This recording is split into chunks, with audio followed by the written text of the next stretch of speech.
Assalamualaikum warahmatullahi wabarakatuh. Alhamdulillah wassalatu wassalamu ala Rasulillah wa ala alihi wa ashabihi wa mawalah wala haula wala quwata illa billah amma ba'du. Alhamdulillah para pendengar radio Muslim rahimani wa rahimakumullah. Insyaallah kita melanjutkan pelajaran kita dari kitab Fadailul Quran Syekh Muhammad bin Abdul Wahhab rahimallahu taala, dan kita masuk pada bab yang ke-12, ma jaa fi ittiba'il mutasyabih. Itu bab yang berkaitan dengan orang-orang yang mereka mengikuti ayat-ayat yang mutasyabihat. Ayat Al-Qur'anul Karim ada yang muhkamat, ada yang mutasyabihat, ada yang jelas, maknanya jelas, gamblang, tidak bisa ditarik ulur ke sana kemari, itu muhkamat. Ada ayat yang memiliki multi makna, yang bisa ditarik ke sana kemari, itu yang mutasyabihat. Itu diantaranya. Allah Subhanahu wa taala menyebutkan, dia dua kali beliau sini, diantaranya riwayat Aisyah radhiyallahu anha berkaitan dengan orang-orang yang mereka ahlus zaigh. Ini orang yang mereka menyimpang. Dalam riwayat yang sahih, dalam riwayat yang sahih dari Aisyah radhiyallahu anha, anna Rasulullah sallallahu alaihi wasallam qara'a. Dalam riwayat yang sahih dari Aisyah radhiyallahu anha bahwa Rasulullah SAW bersabda ketika membaca ayat Al-Quran, huwallazi anzala 'alaikal kitaba minhu ayatun muhkamatun hunna ummul kitab wa ukharu mutasyabihat fa ammal ladzina fi qulubihim zayghun fayattabi'una ma tashabbaha minhu ibtigha'al fitnah wa ibtigha'a ta'wilih wa ma ya'lamu ta'wilahu illallah. Allah katakan di antaranya, dialah Allah yang telah menurunkan ini Alkitab, itu Al-Quran, minhu ayatun muhkamatun. Dalam Al-Quran ini ada ayat yang muhkamat, ada ayat yang memiliki makna-makna yang jelas, yang paten, yang tidak bisa ditarik ulur ke sana kemari. Hunna umul kitab. Ayat-ayat yang mutasyabihat ini dia menjadi induknya kitab. Artinya semuanya dikembalikan kepada ayat yang mutasyabihat, namanya induk. Kemudian wa ukharu mutasyabihat. Dan yang lainnya ada ayat mutasyabihat, ayat yang memiliki makna yang samar, memiliki beberapa makna sehingga bisa ditarik ke sana kemari. Kemudian dalam mensikapi Al-Quran ada ayat yang muhkamat, ada ayat mutasyabihat, maka ada orang-orang yang mereka hatinya lurus, ada yang menyimpang. Orang hatinya lurus akan menjadikan ayat muhkamat induk segala-galanya, sehingga semuanya dikembalikan pada ayat muhkamat. Adapun orang mereka hatinya ada bakat penyimpangan, fa ammal ladzina fi qulubihim zayghun, adapun orang mereka hatinya ada penyimpangan, fayattabi'una ma tashabaha minhu, mereka akan bermain dengan ayat mutasyabihat. Mereka akan mengikuti ayat-ayat mutasyabihat. Dalam rangka apa? Dalam rangka ibtighal fitnah wa ibtigha ta'wili. Dalam rangka untuk menimbulkan fitnah dan dalam rangka untuk mencari-cari takwil yang cocok sesuai dengan hawa nafsu mereka. Ini adalah sikapnya orang yang mereka yaitu menyimpang. Oleh karena itulah Nabi beliau bersabda, idza ra'aital ladzina yattabi'una ma tashabaha minhu, apabila Anda melihat ada orang yang mereka mengikuti ayat yang mutasyabih, maka faulaika alladziina sammallahu, itulah orang yang Allah namai dengan ahlus zayg, fahdharuhum, hati-hatilah kalian dari mereka. Sehingga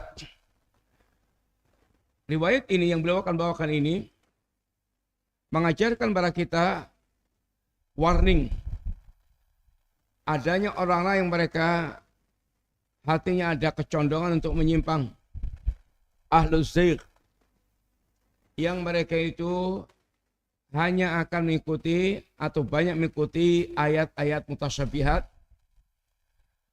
dalam rangka untuk bisa mencocokkan dengan hawa nafsunya, mencari dan menimbulkan fitnah di tengah-tengah manusia. Itulah orang-orang yang mereka menyimpang. Harusnya kaidahnya adalah semua ayat yang mutasyabihat dikembalikan kepada ayat yang muhkamat, sehingga semuanya kembali jelas, terang, benderang. Tapi ahlus zayg ini sering memiliki selera-selera yang berbeda, memiliki keinginan-keinginan yang berbeda dengan ayat-ayat yang jelas-jelas yang Allah telah jelaskan, telah terangkan. Maka mereka kemudian untuk melegalkan kesesatannya, maka mereka menggunakan ayat mutasyabihat untuk membenarkan pemikiran-pemikiran mereka yang rusak. Kemudian riwayat yang kedua dibawakan perkataan sahabat Umar bin Khattab radhiyallahu anhu, dia mengatakan, yahtumul Islam zalatu alim wa jidalul munafiq bil Quran wa hukmul a'immatil mudhillin. Yang menghancurkan Islam itu satu, zalatu alim, ketergelinciran orang yang alim, ketergelinciran orang yang alim. Terkadang orang alim tergelincir dalam satu perkara, dan kemudian dari situlah kemudian manusia mengikutinya dan manusia menjadi tergelincir pula karena ketergelinciran orang yang alim. Wajidalu munafiq. Kemudian yang kedua, debatnya orang munafik. Munafik yang alimul lisan, munafik yang mereka lisannya alim, lisannya pandai bersilat lidah, pandai mengolah kata, tidak ada kejujuran di dalam beragama, sehingga bermain kata-kata. Ya, ini akan menyesatkan pula manusia, menghancurkan diri Islam. Dan mereka menggunakan kalimat Al-Quranul Karim. Orang yang munafik, nggak ada keimanan, nggak ada keinginan untuk lurus, tapi mereka mendebat dengan Al-Quran. Wa hukmul a'immatil mudhillin, dan ini hukumnya pemimpin yang menyesatkan, sehingga pemimpin yang membuat manusia keluar dari jalan yang lurus. Kemudian riwayat yang ketiga dibawakan pula perkataan ini Umar, bagaimana sikapnya Umar terhadap orang yang mereka aneh-aneh. Pernah Umar ditanya oleh seorang yang namanya Sabiq tentang Az-Zariyat, dan yang serupa dengan Az-Zariyat ini yang mutasyabih. Maka kemudian Umar pun dia memukul Sabiq, dan akhirnya Sabiq pun kemudian bertaubat kepada Allah Ta'ala dari pemikiran atau dari isi kepalanya yang penuh dengan syubhat tersebut. Maka riwayat ini diantaranya isi kandungannya adalah beliau pertama bawakan surat Al-Imran ayat yang ke-7 ini, yang isinya berkaitan dengan penjelasan Al-Quran, bahwasanya ayat Al-Quran yang muhkamat, ayat yang mutasyabihat. orang-orang mereka lurus. Dia akan betul-betul bersama dengan ayat yang muhkamat dan mengembalikan semua yang mutasyabihat kepada yang muhkamat, sehingga akan terus berjalan di atas lurusnya, yakni meniti siratal mustaqim, tidak menyimpang ke sana kemari. Adapun ahlus zaigh, orang yang mereka menyimpang, mereka akan bermain dengan ayat mutasyabihat. Mereka akan menggunakan ayat-ayat mutasyabihat untuk membela hawa nafsu mereka, untuk yaitu melegalkan hawa nafsu mereka, sehingga menimbulkan fitnah di tengah-tengah yakni umat manusia. Dan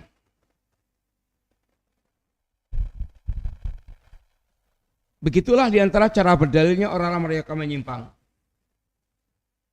Mereka akan banyak menggunakan ayat-ayat mutasyabihat, karena dia akan bisa mencari yang cocok dengan hawa nafsunya. Karena mutasyabihat itu ayat yang memiliki multi makna, kemudian dia bisa memilih yang kira-kira cocok dengan hawa nafsunya untuk melegalkan apa yang menjadi ini pendapatnya yang aneh dan menyimpang itu. Sehingga sering mereka kemudian asal comot dalam berdalil. Contoh umpamanya, orang berdalil dengan ayat ala inna awliya Allahi la khaufun alaihim wa lahum yahzanun. Ayat ini bicara tentang wali-wali Allah, yang wali Allah itu mereka tidak sedih, tidak yakni takut. Tapi sungguhnya Al-Quranul Karim telah berbicara tentang hakikat wali Allah dengan sangat gamblang. Wali Allah Subhanahu wa taala itu orang yang mereka alladzina amanu wa kanu yattaqun. Mereka orang-orang yang beriman dan mereka orang bertakwa kepada Allah Taala. Sehingga ayat ini tidak ada kaitannya dengan perbuatan orang-orang yang mereka mengkeramatkan wali. Fenomena ada orang mereka mengkeramatkan wali, lalu mereka bahkan mendatangi kuburannya, meminta, sehingga melakukan praktek-praktek kesyirikan dengan meminta kepada para wali tersebut. Lalu untuk membenarkan perbuatannya, meminta para wali dengan alasan dia menjadikan para wali itu sebagai perantara untuk mengantarkan hajatnya kepada Allah SWT.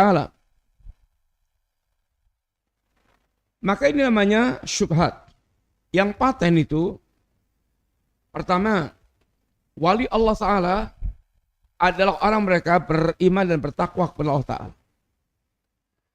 Yang paten itu, Allah melarang kita berdoa kepada selain Allah Ta'ala. Fala tad'u ma'allahi ahadan. Itu paten.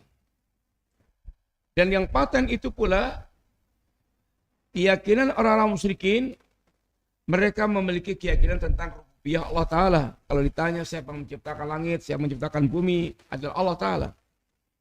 Yang paten itu pula, yang muhkamat maksudnya, bahwasanya syiriknya orang-orang musyrikin itu karena mereka menjadikan para wali, menjadikan orang soleh sebagai perantara untuk mengantarkan kepada Allah Ta'ala. Walladzina takhadhu min duni awliya'a ma na'buduhum illa liqarribuna ila zulfa. Ini paten semua. Ada orang kemudian mendatangi kuburan para wali, meminta kepada para wali, itu adalah perbuatan syirik. Lalulah dia mendatangkan ayat. Mendatangkan ayat untuk membenarkan perbuatannya. Ayat tadi diantaranya, ala inna awliya Allahi la khaufun alaihim wa lahum yahzanun. Katailah wali-wali Allah tidak takut, tidak sedih. Apa hubungannya antara ayat ini dengan perbuatan dia meminta kepada para wali? Dia sambung-sambungkan. Wali itu orang yang dekat dengan Allah Ta'ala. Sehingga sebagaimana kita dengan pemimpin maka kita tidak mungkin langsung neranyak menghadap pemimpin, kita pakai perantara. Maka karena wali, orang dekat dengan Allah, mereka kita jadikan sebagai perantara untuk mengantarkan hajat kita kepada Allah Ta'ala. Kayaknya masuk akal, urut. Tapi itu namanya syubhat. Allah Subhanahu wa Ta'ala melarang kita berdoa kepada selain Allah Ta'ala dalam perkara Allah yang mampu untuk memenuhinya.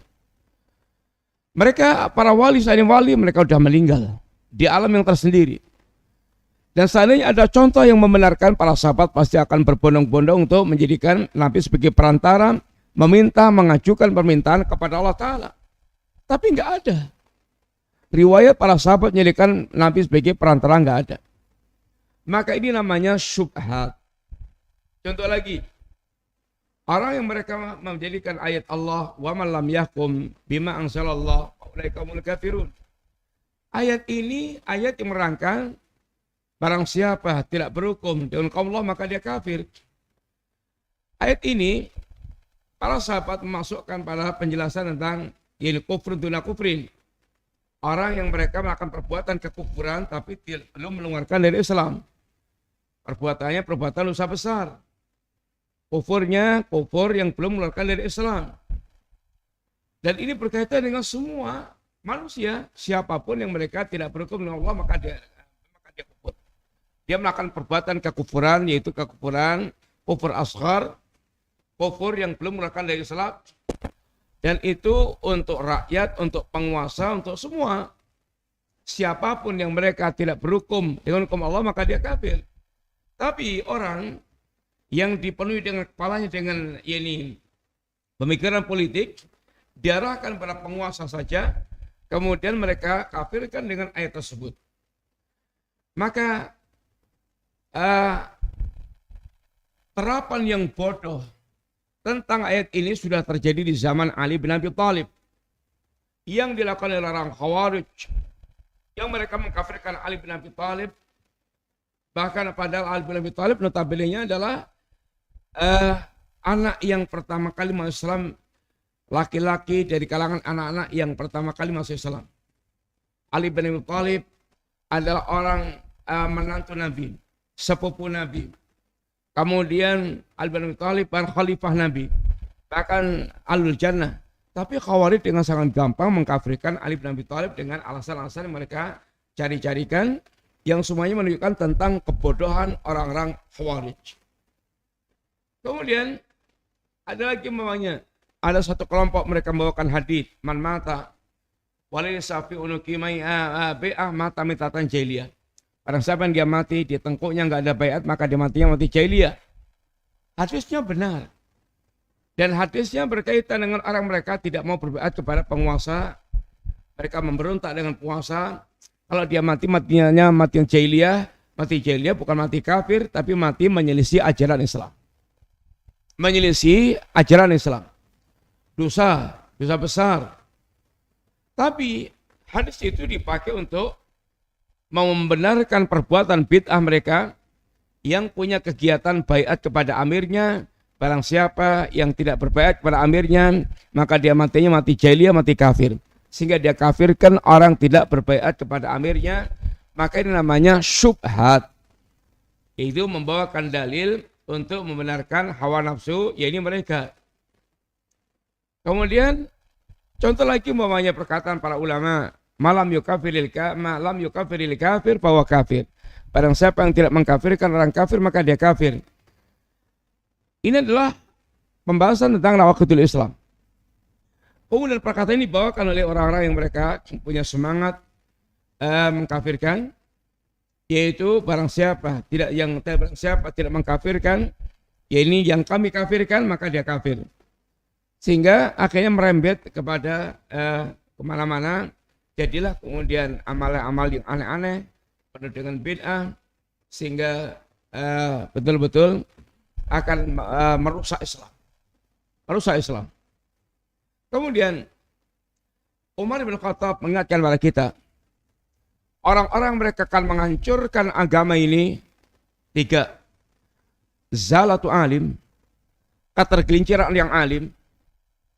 Kemudian jidalu munafik, jidalnya orang munafik. Orang munafik yang mereka mendebat dengan Quran, bil Quran. Kemudian ya ini hukul a'immatil mudillin, hukumnya pemimpin yang sesat.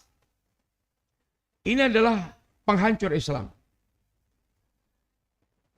Ini zalatu alim, orang alim yang mereka tergelincir.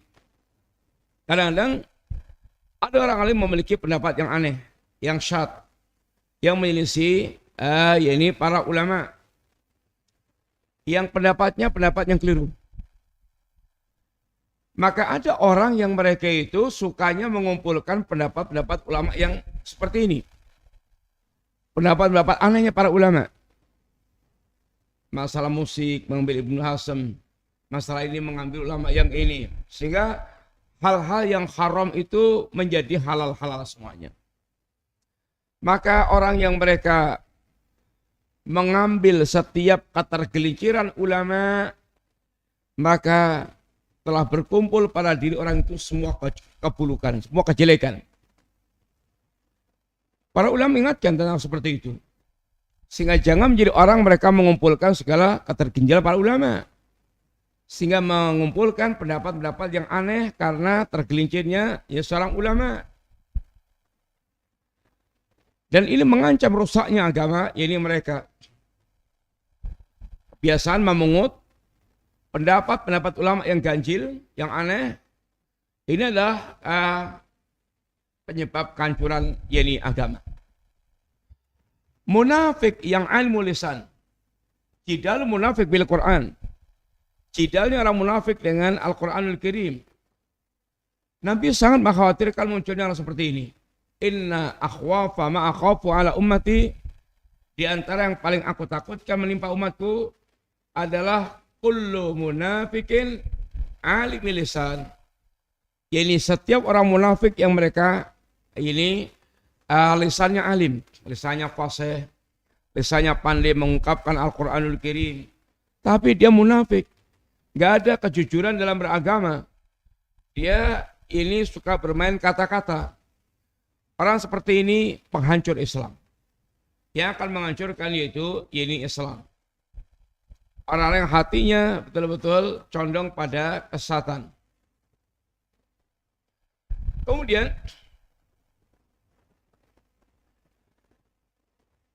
pemimpin yang menyesatkan. Nabi juga sangat mengkhawatirkan adanya pemimpin yang menyesatkan ini. Bahkan kata Nabi,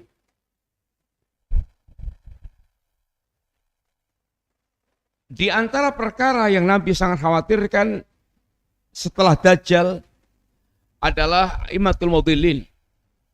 Jadi pemimpin yang menyesatkan. Pemimpin itu tiga. Pemimpin itu tiga. Alim, ulama, itu ulama. Yang kedua, umara. Yang ketiga, ubat. Ulama, beliau pembimbing agama bagi manusia. Kalau ulama ini rusak, ini yang sangat membahayakan. Akan banyak orang yang mereka rusak karena mereka punya pengikut dari kalangan manusia. Yang mereka suka mengemas kesesatan dengan dalil-dalil. Sehingga menyesatkan orang awam. Dahsyatnya ulama yang sesat. Mereka akan banyak, yaitu yusammunah bighairi ismiha, menamai segala macam kesesatan dan kerusakan bukan dengan namanya. Syirik dinamai dengan istighosah, dinamai dengan tawasul. Kemudian syirik diungkapkan dengan tabarruk, ini mengambil berkah. Kemudian bid'ah dinamai dengan ungkapan-ungkapan yang indah, cinta Rasul. Kemudian bersolawat, padahal penuh dengan bid'ah. Kemudian maksiat dinamai dengan ungkapan-ungkapan yang nampak indah. Acara dengan ta'aruf, kemudian riba dengan bunga, dengan faedah, dengan istilah-istilah yang nampak ringan dan menyenangkan. Ini semuanya adalah termasuk kerusakan-kerusakan, ungkapan-ungkapan yang rusak, yang menjadi dahsyat ketika dikemas dengan ini dalil-dalil agama. Dan para pemimpin yang menyesatkan ini, hendaklah mereka betul-betul merenungkan tentang apa yang diingatkan oleh Nabi. Jangan sampai mereka menjadi orang yang masuk dalam kelompok yang dikhawatirkan Nabi, yaitu inni la akhafu ala ummati illa al-a'immatal mudhillin. Tidaklah yang kukhawatirkan pada umatku kecuali pemimpin yang menyesatkan. Sehingga orang-orang mereka masuk dalam kelompok a'immatul mudhillin, mereka orang yang dikhawatirkan Nabi, yang paling ditakutkan Nabi akan membawa umat ini kepada kebinasaan, kepada kehancuran. A'immatul mudhillun, pemimpin yang menyesatkan adalah mereka akan menggendong dosanya orang-orang mereka sesat bersama dengan dia. Pemimpin yang mereka menerapkan hukum-hukum jahiliyah yang diikuti oleh bawahannya, dia oleh rakyatnya. Sehingga orang seperti ini akan menggendong dosanya banyak orang yang sesat mengikuti dirinya. Pemimpin yang sesat ini, mereka akan dilaknat oleh para pengikutnya kelak saat menghadap Allah Ta'ala.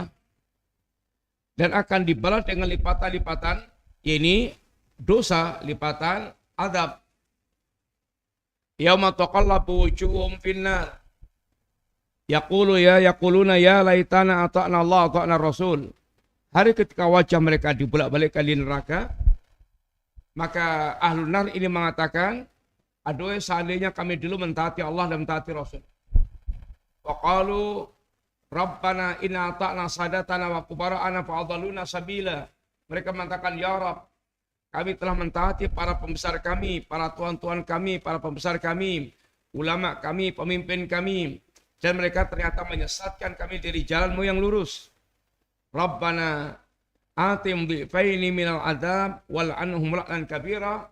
Ya Allah, lipat gandakan adab yang menimpa mereka dan laknatlah mereka dengan laknat yang besar.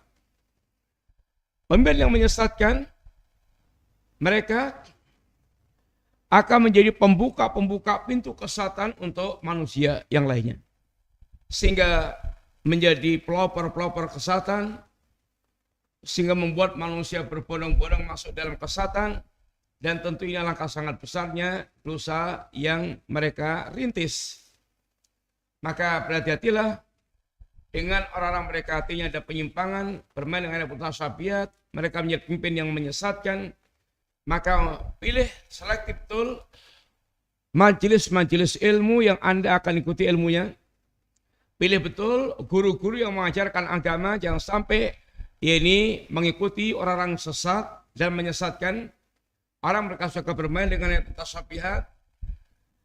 Maka yang mereka layak dijauhi dan ditinggalkan. Ini semuanya adalah pesan yang ada di dalam bab ini yang diingatkan para ulama agar kita menjauhi orang yang suka bermain dengan mutasyabihat, al-zayd, al-bid'ah, para penyesat, pemimpin yang mereka menyesatkan manusia. Ini semuanya adalah peringatan-peringatan yang telah diingatkan oleh Rasulullah SAW, oleh para ulama, sehingga jangan sampai kita masuk dalam jebakan-jebakan kesesatan orang mereka bermain dengan ayat-ayat mutasyabihat yang biasa dilakukan oleh ahlul bid'ah, pengikut hawa nafsu, untuk membenarkan penyesatan atau kesesatan-kesesatan ini mereka. Semoga manfaat, kita cukup sekian dulu, mudah-mudahan Allah jaga kita semuanya dari para penyesat, dan Allah berikan kecondongan hati kita kepada perkara-perkara yang lurus. Demikian wassalamualaikum warahmatullahi wabarakatuh.